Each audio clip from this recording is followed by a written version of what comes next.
மேற்குவங்க மாநிலம் ஹூக்ளியில் மனைவியை கொலை செய்த கணவன் மெட்ரோ ரயில் முன் பாய்ந்து தற்கொலை செய்து கொண்ட சம்பவம் நிகழ்ந்துள்ளது. குடும்ப தகராறு, இரு உயிர்களை பறித்துச் சென்றதன் பின்னணி என்ன? மேற்கு வங்க மாநிலம் ஹூக்ளியில் ரிஷ்ரா என்ற பகுதியைச் சேர்ந்தவர் தீபங்கர், இவரது மனைவி மோனிகா. இந்த தம்பதி இருவரும் ஒருவரை ஒருவர் சந்தேகப்பட்டு சண்டை போட்டு வந்துள்ளனர்.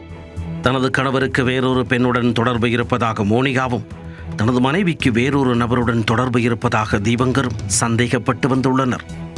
இதனால் இருவரும் அடிக்கடி சண்டை போட்டு வந்துள்ளனர். இவர்களுக்கு 7 வயதில் ஒரு மகள் உள்ளார்.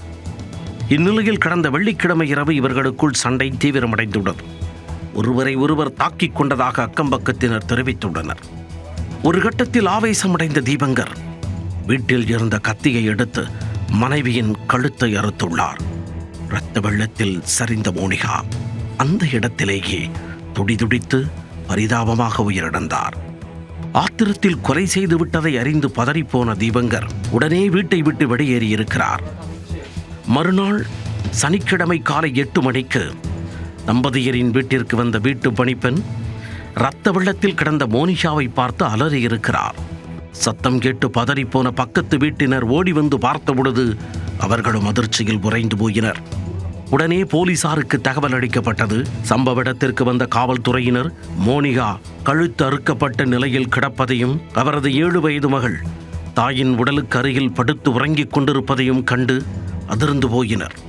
வழக்கு பதிவு செய்த போலீசார் 7 வயது குழந்தையை மோனிகாவின் பாட்டி வீட்டிற்கு அனுப்பி வைத்தனர். கொலை செய்துவிட்டு தலைமறைவான தீபங்கரை தேடும் பணி தொடங்கப்பட்டு அனைத்து காவல் நிலையங்களுக்கும் எச்சரிக்கை விடுக்கப்பட்டது.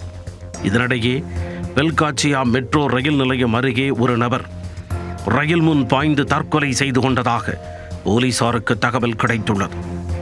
உடனே அங்கு சென்ற போலீசார் ஆய்வு செய்ததில் உயிரை மாய்த்து கொண்டது தீபங்கர் தான் என்பது உறுதி செய்யப்பட்டது. போலீசாரிடம் சிக்கிக் கொள்வோம் என்ற அச்சத்தில் தீபங்கர் தற்கொலை செய்து கொண்டது தெரிய வந்துள்ளது.